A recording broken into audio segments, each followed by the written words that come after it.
Bismillahirrahmanirrahim. Today's topic is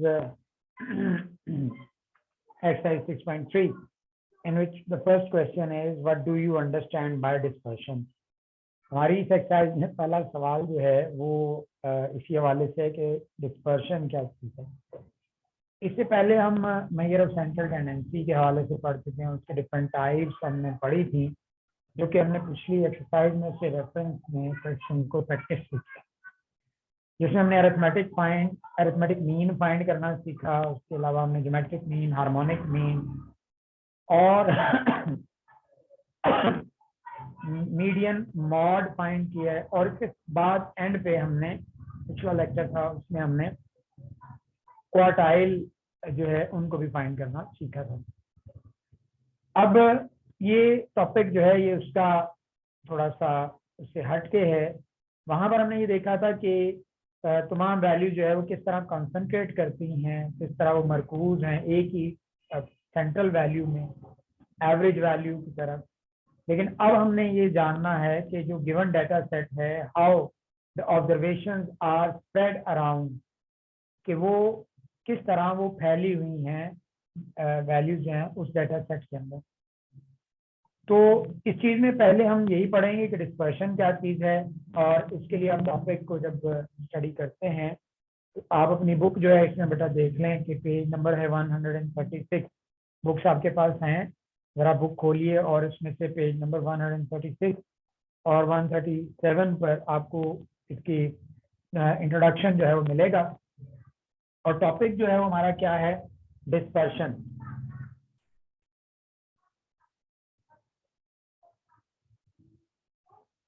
dispersion जैसे कि इसमें मैंने आपको पहले भी बताया कि इससे मुराद स्कैटरनेस है, और उर्दू में हम इसे बोलते हैं फैलाव। ठीक है, तो actually dispersion mean the spread और scatterness of observation in a data set. तो ये है क्या, इट इज अ स्प्रेड और स्कैटरनेस। ये चीज जो है ये है क्या, स्प्रेड है यानी ये स्कैटरनेस है। इसे उर्दू में पहले भी मेंशन कर चुका हूं। किस चीज का, जो भी ऑब्जर्वेशन आपको दी गई है, ऑफ ऑब्जर्वेशन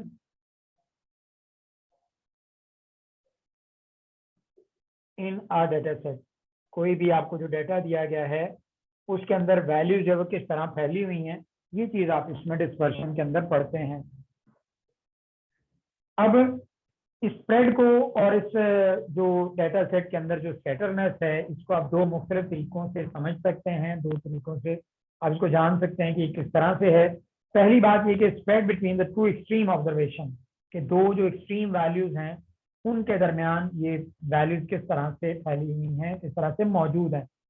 सो दूसरा जो नुकता है इसमें कि spread of observation around the average. तो दो एक्सट्रीम वैल्यूज के दरमियान वैल्यूज किस तरह है, एक नुकता कि इस तरह से आप देख सकते हैं कि वैल्यूज का फैलाव जो है वो स्कैटरनेस जो है वो किस तरह से है। दूसरी जो चीज है वो ये कि एक अरिथमेटिक मीन के इर्द गिर्द जो है वैल्यू किस तरह से वो स्प्रेड हुई है। तो ये दोनों बात से कोई एक बात लेकर आप इस पॉइंट को यानी स्प्रेड और स्कैटरनेस को समझ सकते हैं। अब बुनियादी तौर पर ये सवाल ज़हन में होता है कि हम इन चीज को पढ़ते क्यों हैं, what is the basic purpose to study the scatterness और spread of observation in the given data set. Actually हम इसमें उस चीज का बिहेवियर जो है वो स्टडी करते हैं हर यूनिट ऑफ पॉपुलेशन का, यानी डाटा के अंदर जितनी भी हमें क्वांटिटीज दी गई हैं वो तमाम क्वांटिटीज को अगर हम कलेक्ट करते हैं तो वो उसकी पॉपुलेशन कहलाती हैं, डाटा सेट की पॉपुलेशन कहलाती हैं। और हर एक इंडिविजुअल जो क्वांटिटी है, हर एक इंडिविजुअल जो वेरिएबल है, वो किस तरह से बिहेव कर रहा है, वो कहाँ पर मौजूद है, वो किस तरह से वो स्प्रेड हुआ है उस डाटा सेट के अंदर एक एवरेज वैल्यू के इर्द गिर्द या फिर दो एक्सट्रीम वैल्यूज के दरमियान। तो इस बात इसका जो उसका अंदाज है, जो उसका बिहेवियर है, वो हम इसमें स्टडी करते हैं जब स्प्रेड और स्कैटरनेस को पढ़ रहे होते हैं।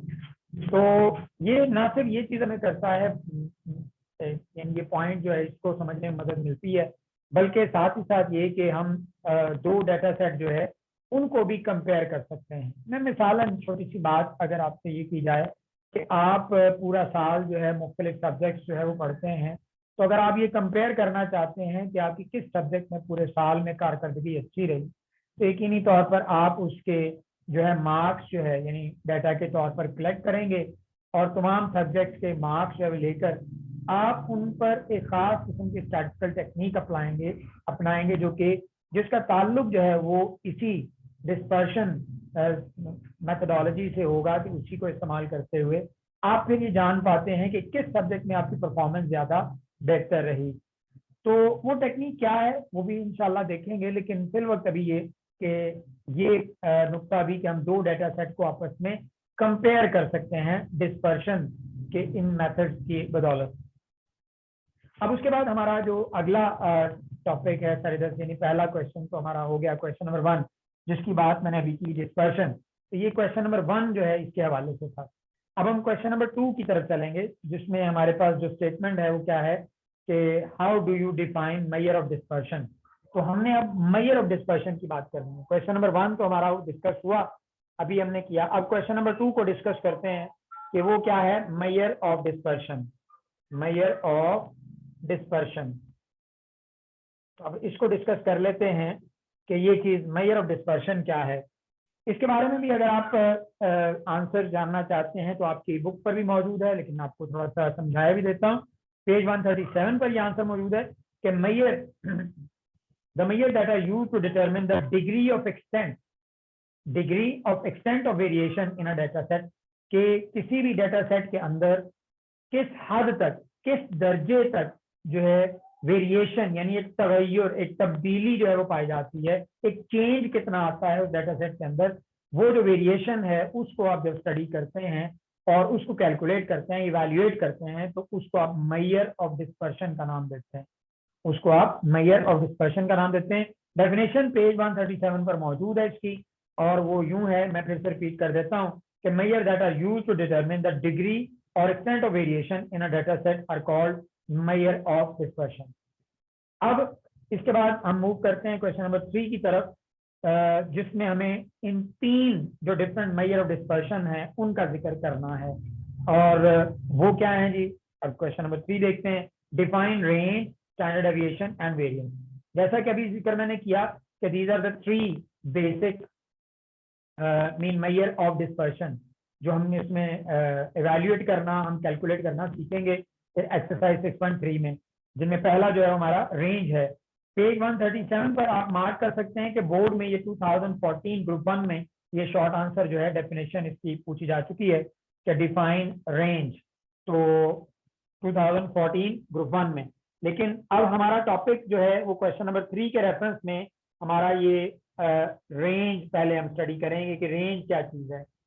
अब इसके लिए हम फर्ज किए लेते हैं कि हमारे पास कुछ वैल्यूज जो हैं वो दी हुई हैं, मतलब हम कोई वैल्यूज ले लेते हैं। फर्ज करें हमारे पास यहाँ पर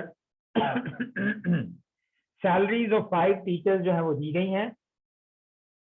सैलरीज ऑफ 5 टीचर्स ये हमें दी गई हैं। ये एक एवरेज स्कूल में 5 टीचर्स हैं जिनकी सैलरीज का जिक्र किया गया, और वो क्या जी कि 11,500 रुपीज, और ये रुपीज में है 12,400 रुपीज और 15,000 रुपीज और 14,500 रुपीज और फिर है 14,800 रुपीज। तो ये हमारे पास 5 टीचर्स की सैलरी जो दी गई हैं। अब अगर हमें मेजर ऑफ डिस्पर्शन में बात करनी है रेंज की, तो इसके लिए हमें सबसे पहले इस गिवन डाटा सेट के अंदर, क्योंकि इंतहाई मिनिमम वैल्यूज दी गई हैं, बहुत छोटा सा एक डाटा सेट है, तो इसमें सबसे छोटी वैल्यू हम निकालेंगे। तो स्मॉलेस्ट वैल्यू जो है वो कौन सी है जी, हम उसको XI जो है डिनोट कर लेते हैं। तो सबसे छोटी वैल्यू अगर आप देखें तो वो आपकी 11,500 है, 11,500 है। उसके बाद लार्जेस्ट वैल्यू जो है आप देखते हैं इसमें, वो कैलकुलेट करते हैं तो उसको आप XM कॉल कर लेते हैं। तो सबसे बड़ी वैल्यू आपके पास इस डाटा सेट के अंदर 15,000 है। अब आपको क्योंकि जो चीज इवैल्यूएट करनी है वो है रेंज को हम कैपिटल R से अगर डिनोट करें तो ये हमें फाइंड करनी है। और एज वी नो दैट, अब यहाँ पर हमें ये बात याद रखनी कि R is equal to XM minus XI, यानी रेंज जो है it is the difference of the maximum and the minimum value, mean it is the difference between the two extreme values, जो दोनों तरफ की बड़ी वैल्यूज हैं, दो किनारों पर मौजूद वैल्यूज हैं, mean smallest and the largest, वो आप उनका डिफरेंस कैलकुलेट करते हैं। तो यहाँ पर हम करते हैं इसको 15,000, तो XM है और हमारे पास XI है 11,500 रुपीज। तो हमारे पास जो आंसर आ गया इसमें वो 3,500 रुपीज जो है, ये हमारी इसमें रेंज जो है वो निकल आई है। तो ये एक पहला मेजर ऑफ डिस्पर्शन था जो हमने इसको कैलकुलेट करना सीखा। ये क्वेश्चन नंबर जो है ये हमारे पास 4 है, जो मैंने अभी अभी आपके सामने किया, क्वेश्चन नंबर 4। और ये सवाल जो है ये यकीनी बात है कि इसमें आ चुका है, इसमें क्या नाम लेते हैं 2018 में शॉर्ट आंसर, और 2000 जो है वो 14 में ये लॉन्ग का एक पार्ट था, यानी 2014 में ये क्वेश्चन नंबर 4 जो है वो लॉन्ग आ चुका है। क्वेश्चन नंबर 4 का ये एक हिस्सा है जो हमने किया है इसमें, तो ये इसमें लॉन्ग आया था, ठीक है। और 2018 के अंदर ये सिर्फ शॉर्ट जो है ये दिया गया था। तो इस तरह से सवाल बाय पार्ट्स भी दिया जा सकता है, क्योंकि इसके सवाल के और मजीद हिस्से भी हैं। If you study the statement of the question number 4, तो इसमें कितना कहता है find range and standard deviation. तो रेंज तो हमने फाइंड करना सीख लिया, क्योंकि मेजर डिस्पर्शन में पहली चीज थी रेंज, जो हमने निकाल ली है। यहाँ तक कोई अगर आपको कोई प्रॉब्लम है, कोई क्वेश्चन है तो आप पूछ सकते हैं जी। Any problem? No sir. Okay, चल रेंज की बात हमने कर ली। अभी हमारा क्वेश्चन नंबर 3 ही चल रहा है, उसमें हमने स्टैंडर्ड डेविएशन को भी पढ़ना है। तो ये थी पहली मेजर ऑफ डिस्पर्शन। इसके बाद हम बात करेंगे स्टैंडर्ड डेविएशन की और एक और मेजर ऑफ डिस्पर्शन की, विच इज कॉल्ड वेरिएंस, ठीक है। तो ये दो की बात हमने करनी है, तो इसको हम पढ़ेंगे। पहले हम बात करेंगे वेरिएंस की। हम बात करेंगे वेरिएंस, ये वेरिएंस क्या चीज होती है इसको हम स्टडी करेंगे। तो इसके लिए बुनियादी बात जो आपको अब ध्यान में रखनी है वो क्या है, वो ये है कि variance is defined as the mean of the standard deviation of xi, where I is 1 to up to n observations from their arithmetic mean. तो असल में वेरिएंस क्या चीज है? It is defined as the mean of the square deviation of observation from their arithmetic mean. तो square deviation जो है observation से अरिथमेटिक मीन के लिहाज से उनका जो मीन लेते हैं। अब ये जो लफ्ज मैंने बोले हैं, मैं आपके सामने एक फॉर्मूला लिखूंगा जिससे मैं आपको इस डेफिनेशन को समझाने की कोशिश करूंगा, सो दैट कि आपको ये डेफिनेशन क्लियर हो जाए कि डेफिनेशन में वो कहना क्या चाह रहा है। पहली बात मैं आपको एक्सप्लेन कर दूं कि वेरिएंस ऑफ एक्स, अगर हमसे ये कहा जाए कि हमें वेरिएंस को समझना है, तो वेरिएंस हम लिखेंगे वेरिएंस ऑफ डेटा में जो वैल्यूज हम लेंगे उसको हम एक्स कॉल कर लेते हैं कि variance of x.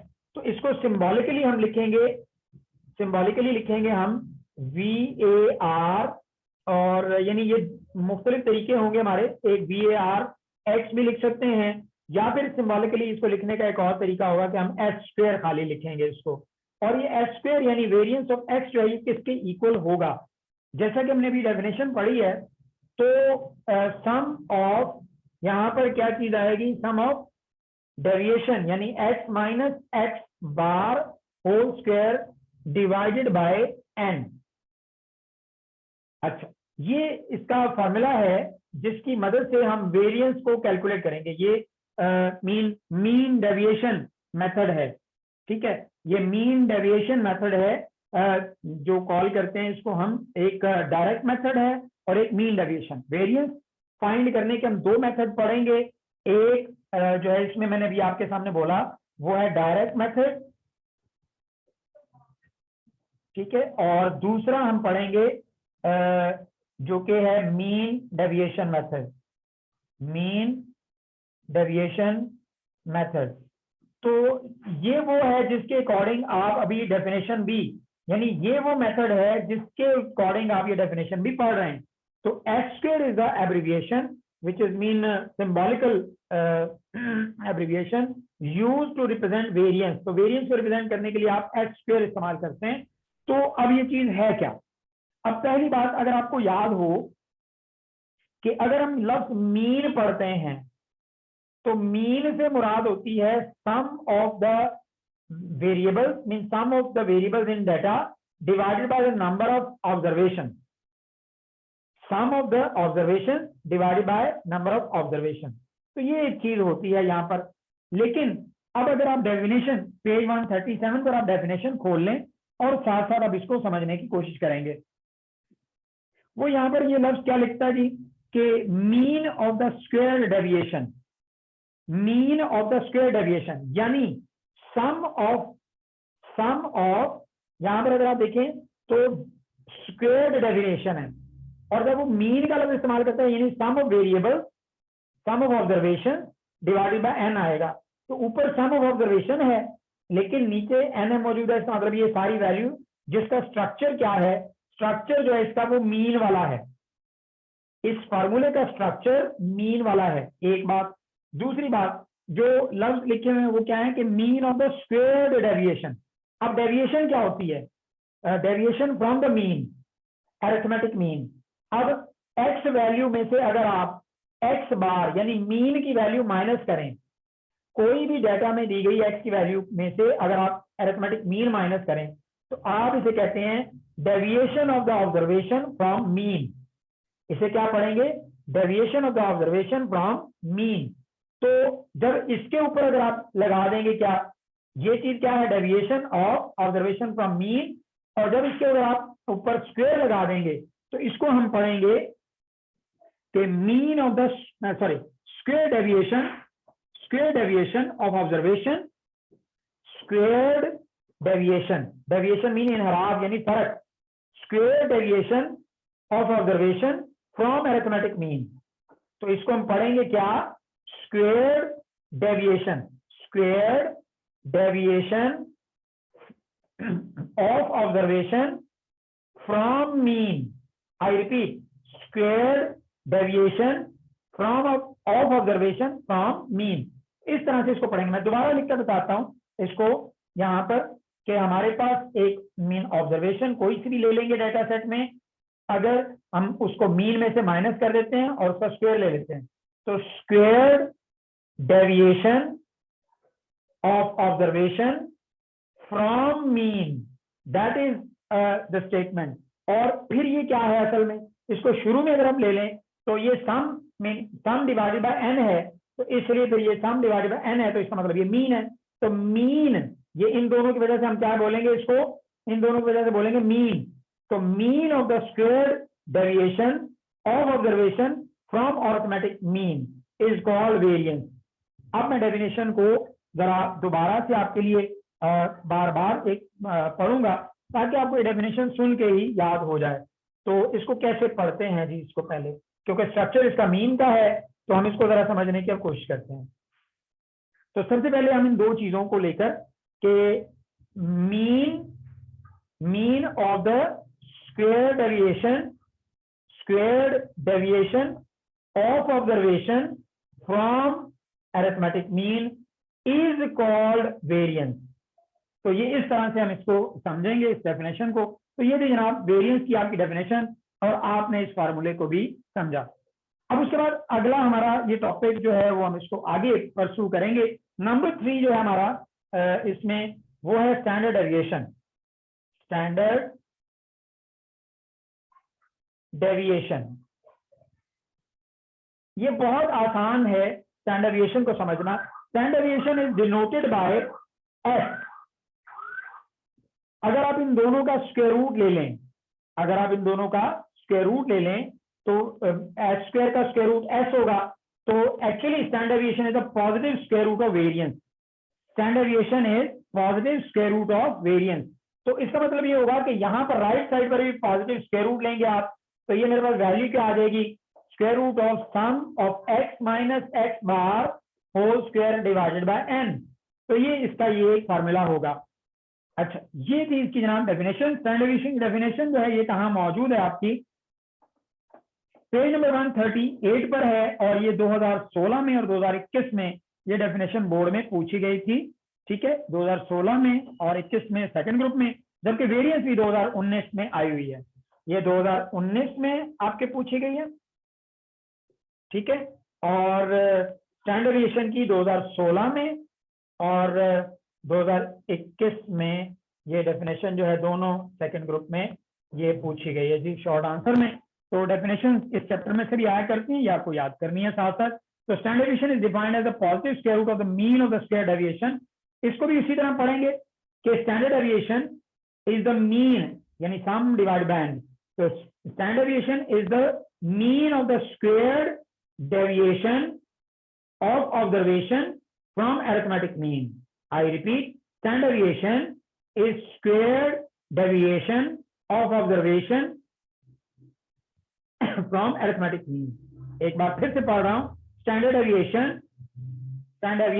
is mean of squared deviation of observation from arithmetic mean. It is really easy to memorize this definition. बहुत आसान सी डेफिनेशन है जो मैंने कोशिश की आपके सामने कि आपको इसको करवाया जा सके।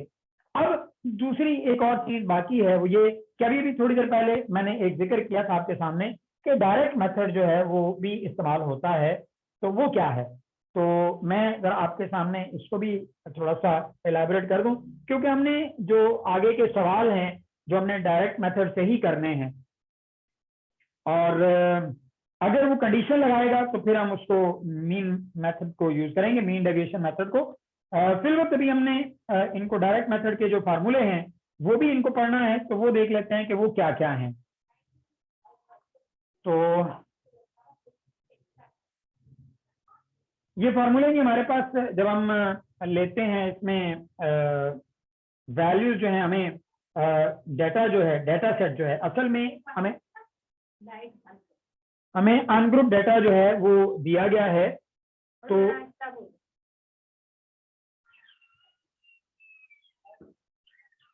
अनग्रुप डेटा जो हमें दिया जाता है और उसके लिए हमें कहा जाता है कि वेरिएंस फाइंड करें। तो जैसे मैंने आपको बताया अभी कि हम डायरेक्ट मेथड को कैसे करेंगे। डायरेक्ट मेथड हमारे पास है और हमसे ये कहा गया है कि वेरिएंस ऑफ एक्स जो है वो फाइंड किया जाए।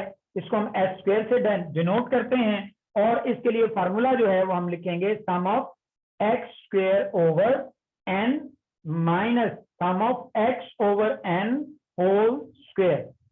अगर तो वेरिएंस आता है तो उसके लिए ये फार्मूला होगा, लेकिन अगर हमें स्टैंडर्ड डेविएशन कहा जाता है तो उसको एस डी लिखते हैं और एस से इसको डिनोट करते हैं और is the positive square root of the variance. तो इसलिए ये सारी वैल्यूज जो हैं यहाँ पर sum of x square over n minus sum of x over n whole square ये हमारे पास आ जाएंगी। तो ये स्टैंडर्ड डेविएशन के लिए डायरेक्ट मेथड का फार्मूला है, जो कि अनग्रुप डेटा के लिए जब हमें दिया जाता है तो हम इसको इस्तेमाल करते हुए सॉल्व करते हैं। अच्छा, ये बात हुई अनग्रुप डेटा के हवाले से।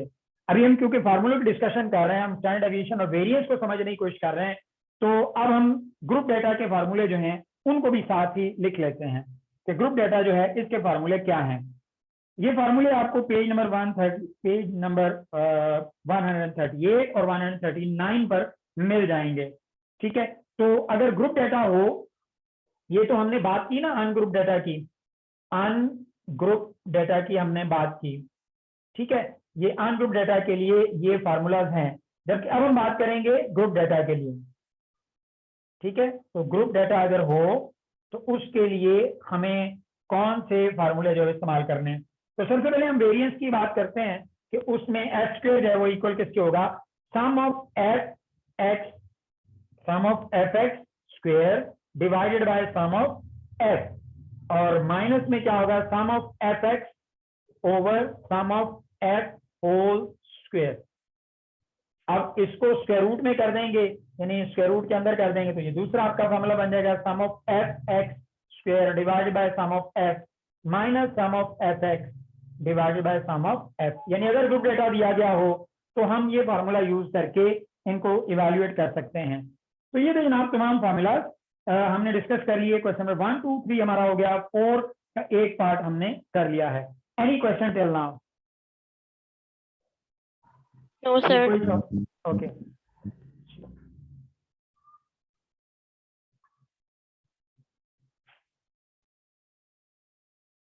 जी क्वेश्चन नंबर 4 और उसका सेकंड पार्ट हमने करना है। यहाँ पर हम करते हैं क्वेश्चन नंबर 4 और इसका सेकंड पार्ट है। इसमें हमारे पास दिया क्या हुआ कि द सैलरी ऑफ 5 टीचर्स।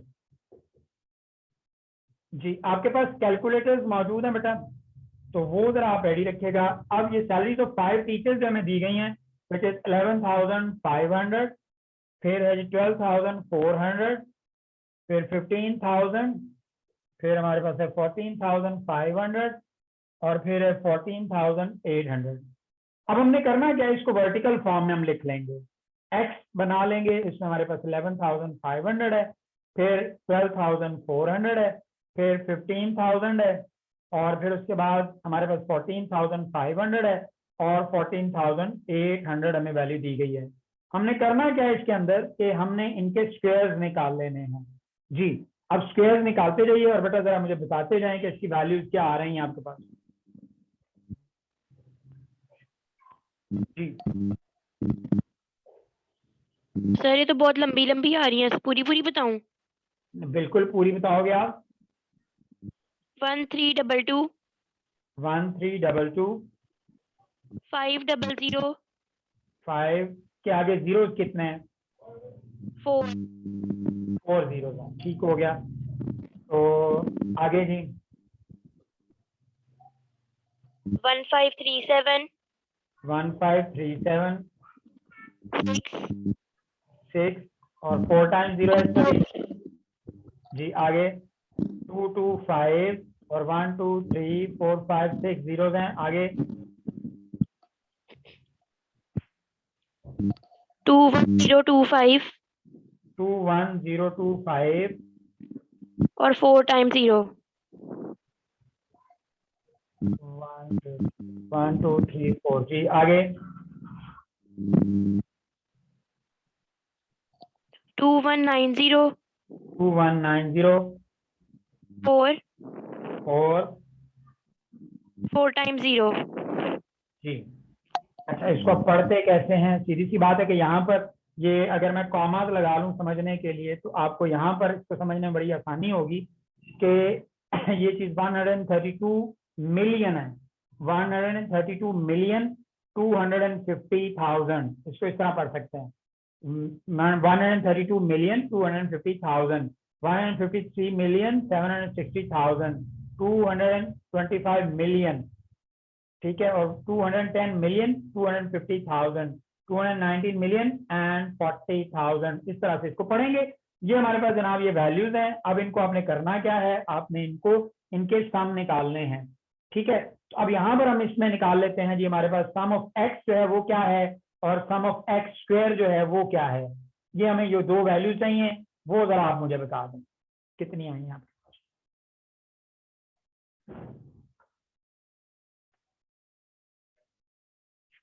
पहले सम ऑफ एक्स निकालें। 68,200 दोबारा बोलिएगा। 68200 लो ठीक हो गया। अब सम ऑफ एक्स स्क्वायर भी निकालें।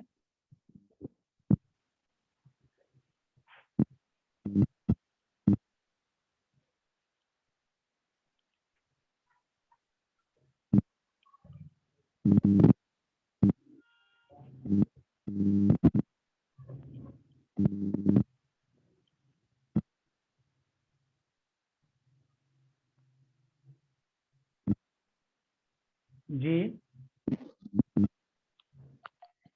7510 7510 75 75 000 000, ठीक हो गया। अच्छा इसके बाद नंबर ऑफ वैल्यूज कितनी है 5, यानी n कितना आपके पास 5 है, ठीक है। अब आपने सम ऑफ एक्स स्क्वायर यहाँ पर पुट किया, वो है 7510750000, ठीक है, डिवाइडेड बाय n की वैल्यू कितनी है 5 है, ठीक है। तो उसके बाद sum of x square over n formula आपने लगाया है और उसके बाद सम ऑफ एक्स की वैल्यू है विच इज -68200 डिवाइडेड बाय 5 और इसका आपने स्क्वायर लेना है, ठीक है। अब कैलकुलेट जरा कीजिएगा ये वाली स्क्वायर की वैल्यू, यानी ऊपर की 68,200 का स्क्वायर निकालें।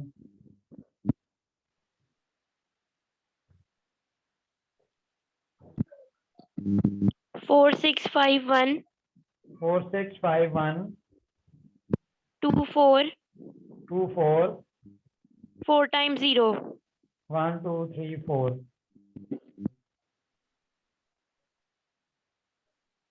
ये वैल्यू आपने बेटा बड़ी निकाल दी, जरा थोड़ा सा दोबारा कैलकुलेट करें इसको।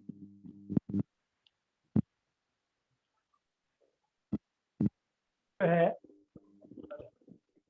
अब आपने एलसीएम लेना है, इनका एलसीएम लेना है, तो वो कैसे लोगे आप? यानी आपने एलसीएम आएगा हमारे पास 25, आपने 75107500 को 5 से मल्टीप्लाई करना है। जरा आंसर बताइएगा मुझे। 37 ये 37 37 553 553 75 75 000 000।